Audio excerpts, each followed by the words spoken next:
بسم الله الرحمن الرحيم. السلام عليكم ورحمة الله وبركاته. ورجعنا لكم بعد غياب طويل شوية، ولكن الحمد لله رب العالمين. احنا في صدد لوحة ان شاء الله تعالى بتتحكم في مضختين مية. قدرة المضخة كل واحدة منهم 5.5 حصان.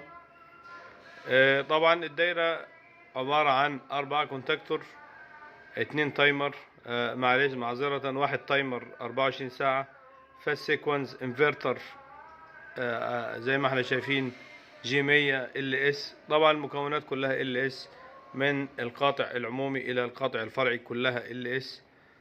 بالنسبة كمان عندنا البريشر ترانسديوسر هيكون من طراز اندا التركي. طبعا زي ما حضراتكم شايفين كده اللوحة قدامنا مانوال واوتوماتيك. كان في سؤال، يعني مثلا هنقول المضخة دي كان اللوحة دي المفروض تشتغل بدل ما هي ب4 كونتاكتور هنشتغل ب2 كونتاكتور مانوال اوتوماتيك، ولكن انا لو هجرب في المانوال حفاظا على الانفرتر وعلى عمره، طالما انا هشغل مانوال ابعد عن الانفرتر خالص، فمدي الكونتاكتور منهم واحد واخد الاوتوماتيك من على الانفرتر، والمانوال بتاعنا شغال مباشر من على التيار، من على الجهد مباشرة، بياخد الجهد على طول. انا هنا عامل عكس حركة اهو، مش عامل يعني عامل التوصيلات الداخلية بين الكونتاكتور نفس طريقة العكس حركة، ولكن هو مش عكس حركة، مفيش فازات معكوسة. الفازة الأولى زي الفازة الثانية زي الفازة الثالثة، هي نفس التوصيل أهو.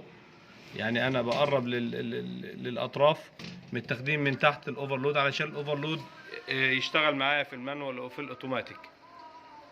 طيب إيه العلة من إن أنا أعمل كونتاكتورين لكل موتور؟ زي ما أنا قلت في البداية إن أنا عايز أحافظ على عمر الانفرتر، وبشغل المانوال عن طريق مباشر من الجهد مباشرة، ملوش علاقة بالدرايف خالص. الدرايف ما هو الا شغال في الاوتوماتيك علشان ما حملش عليه الموتورين. هو معانا يعني 7.5 حصان يشيل الموتورين، ولكن انا برضو مش عايز احمل الموتورين على الدرايف، فكل درايف كل موتور عامله في المانوال يشتغل بعيد خالص عن الدرايف. الفاست سيكونس كده كده الانفرتر لو عكسنا فازة او سقطت فازة هو في الحمايات الكاملة، ولكن الفاست سيكونس انا عامله هنا في الدايرة علشان احمي المانوال بتاعي يفضل شغال في اتجاه واحد، تمام، وما يغيرش لو حتى فازة سقطت يبقى الكنترول بتاعي انا حميته. انما الانفرتر فهو وحدة حماية متكاملة ضد زيادة الجهد، انخفاضه، انعكاسه، سقوطه، فهو هيقدر يحافظ على نفسه. ولكن انا في المانوال فرضا ان انا عندي مشكلة وعايز اشغل مانوال، طبعا مش هينفع اشغل لو في اي خلل في الفازات. طبعا ده الفاست سيكونس او راكب 2 وظيفه. انا ما بحبش الجهد عندنا ممكن ما يكونش مستقر زي كل مكان، فعندنا هنا الجهد بتاعنا 380، فلو هو في اي فازه اتعكست او فازه سقطت هو مش هيشتغل معاه. بعد كده عندي الكونتاكتور الرئيسي زي ما احنا قلنا، وده شغال في الاوتوماتيك اللي عليه الاوفرلود. حتى انا مكبر قدرته شويه، عامله 22 امبير، لانه هو هيفضل شغال مباشره على طول باستمرار ساعتين وساعتين. والتاني انا عامله 18 امبير اهو.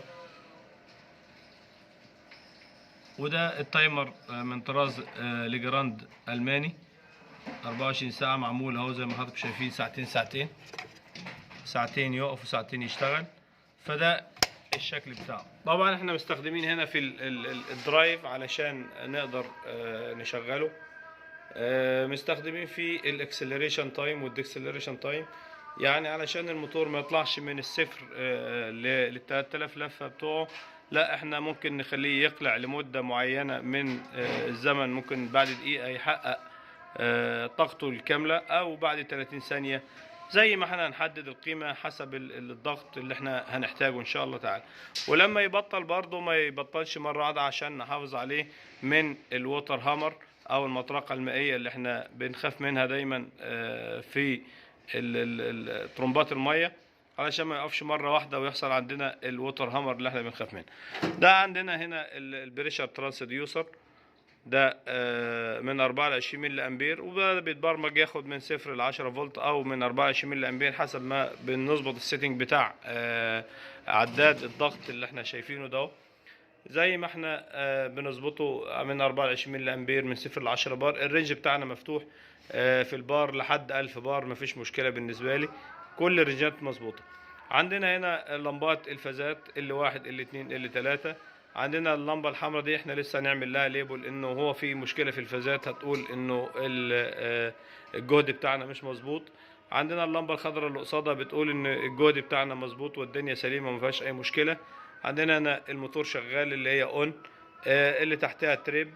التريب بيقطع بالمناسبه بيقطع المانوال والاوتوماتيك، الاتنين بخرجهم بره الدايره لانه كل واحد فيهم شغال باتجاه ليه مختلف. ده شغال عن طريق الانفرتر والتاني شغال جهد مباشر.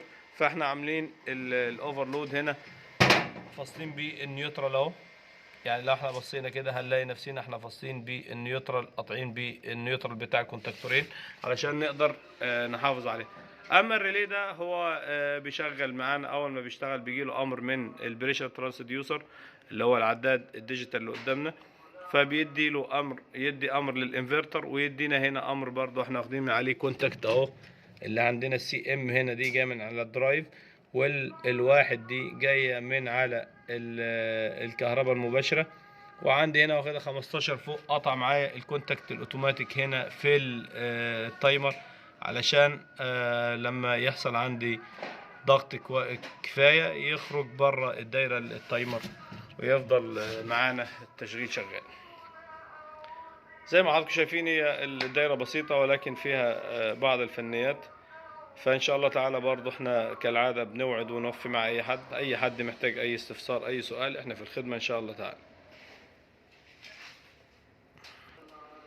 ومعانا هنا طبعا دي لوحة تانية خاصة بتشغيل مضخات.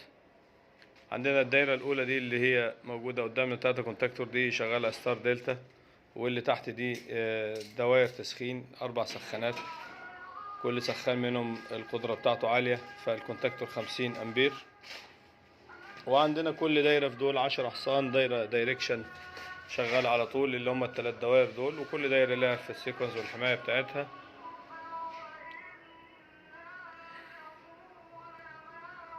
ده طبعا الشغل اللي بيتم عندنا في الورشة إن شاء الله، وربنا كريم ويرزق الجميع، والسلام عليكم ورحمة الله وبركاته.